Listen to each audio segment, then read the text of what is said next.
Metro Exodus is a gaming masterpiece, combining elements of a strong story, identifiable characters, and a sense of moral responsibility, but most of all, survival, making it one of the most challenging games to master ever. So in this Masterclass series, we will be exploring every possible way of achieving the goal of 100% player survival on the most difficult settings. We're also going to throw in some rules of our own that'll make things just a little bit more challenging. So let's get rolling and go over the game settings and the strategic principles that is going to take to achieve Metro Exodus mastery. Welcome to the Masterclass.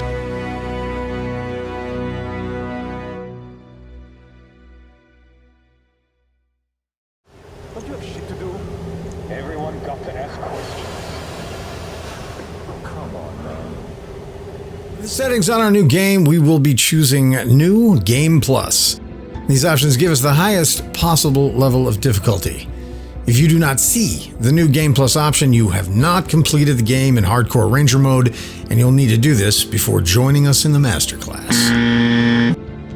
Armored enemies. All human NPCs will have stronger armor. None shall pass.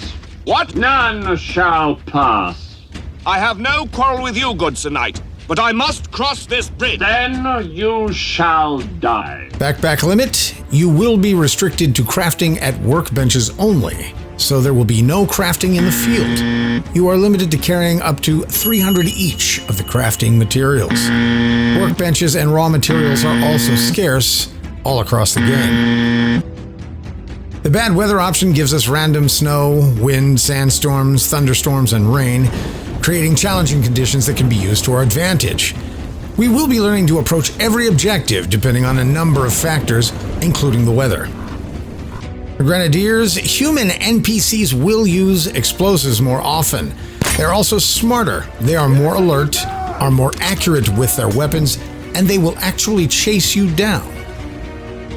Radiation is forever. You will find that areas that you had previously plundered for crafting materials and weapons are now heavily radiated, so you will have less to work with and will need to be more careful of how you expend your ammunition and resources.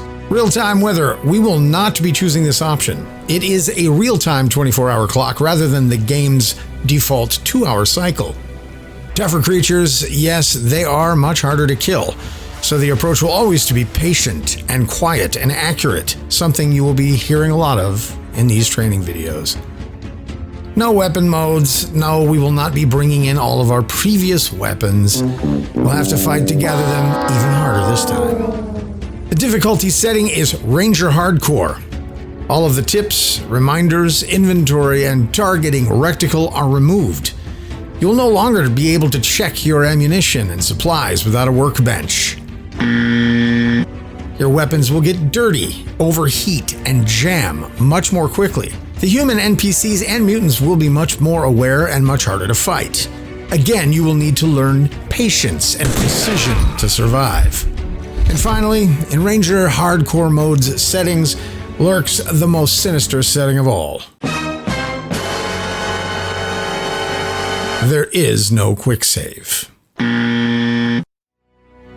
The final setting, we are going full dive, so you'll have no heads-up display whatsoever.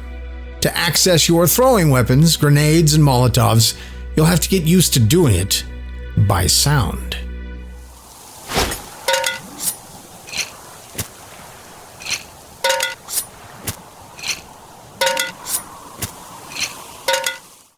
This leaves us to one last thing we need to change. You cannot approach your enemies with stealth if you cannot hear them. You cannot be aware of every sight and sound that it takes to survive if you're reading subtitles. Now we have our game set and ready. In the next video, we're going to explore the art of invisibility.